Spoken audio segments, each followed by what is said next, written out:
I used to say that my parents never pressured me to get married, but I honestly think it was more of my parents, didn't see the value of it. My mom constantly said that if she had to do it all over again, she would have never got married, never had children. So that was my idea of what, marriage was like, and she just Why do you think she said that? Sorry, I'm just going to jump no, in from time to time Yeah, she was, because there's so much. Like you've only I talked yeah. for 10 know. seconds. There's so And much it's like, there to wait, deal hold with. up. Go. Yeah. Yeah. Okay. I So think she generally just, she used to talk about a gentleman that she thought that she should have married, a lawyer, and I think she generally, I mean, she occasionally say stuff like, "I didn't think I would ever have to work. I think I thought your dad would take care of me." And she was a nurse. My parents stayed together their entire life until she passed in 2019. They were married for 51 years.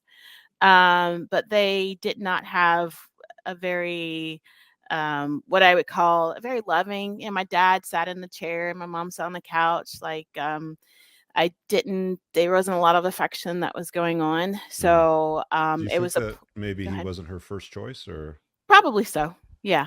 She even said very much so that, he had proposed and she put the ring away. Then her mother had said, "You need to either marry this guy or you need to let him go." And I think she said that she just was like, might as well. It's no one else is really around how old at was that she when time. she got married? She was 23 and she Young. died in 2019. Yeah, a little bit older for that Yeah. generation. Yeah. Mhm. But But she young by had today's standards. right, Yeah. but she had done a lot. She went to New York and went to, work for a while, and then I think, so I think she kinda had a little bit of a party kind of thing and came Hmm.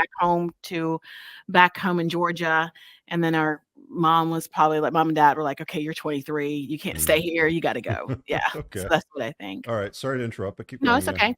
Yeah. So there was never any pressure. I never brought a guy home, never. Um, I had attempted to bring one home, and my mom tried to bribe me with jewelry to break up with him. And my dad never had any conversations about marriage or anything. I had a conversation with him over Christmas, and I said, "Dad, I that's my biggest regret." And he said, "Yeah, I know. It was kind of a thing. I feel bad for you that that happened." Then also, friends, you take advice from your girlfriend. So if you're dating and you don't know what you're doing and you're failing at it, and you go talk to your girlfriends, they don't know what they're doing. You gotta talk to guys, all they're trying to do is get in your pants. Mm. You can't talk to your parents because they're gonna press you to, "No, you don't do that." And then if you say it to society, it's, "You don't love yourself, you don't need a man, go get you a career, just get you a friend." So, there's never a sense of that pressure on me. And the part of the reason that I really reached out was, because I was actually out on a date and I was driving by, we were in a car, and I saw this sign of a baby, and I thought, "This is never gonna be me."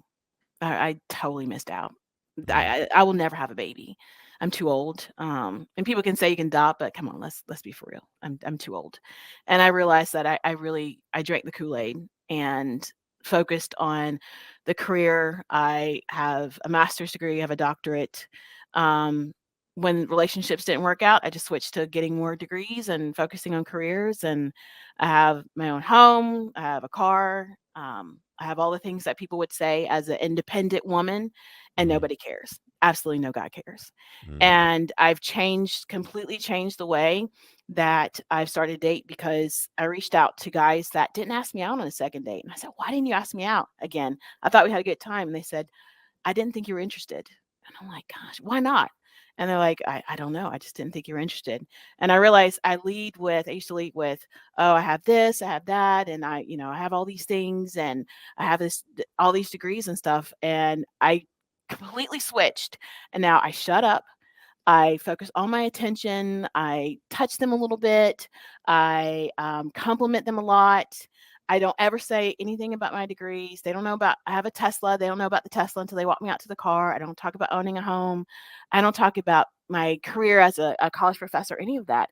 And they all call back. They all want a second date. So Yeah, it works. I really hope you guys enjoyed that clip. If you want to watch the full-length podcast, you can find that over here, that clip's from. If you're newer to the channel, make sure you hit subscribe over here, and pin down below in the top comment, you'll find a bunch of useful links to my website, my supplement line, books, and a bunch of other stuff. Have an amazing day. Peace out.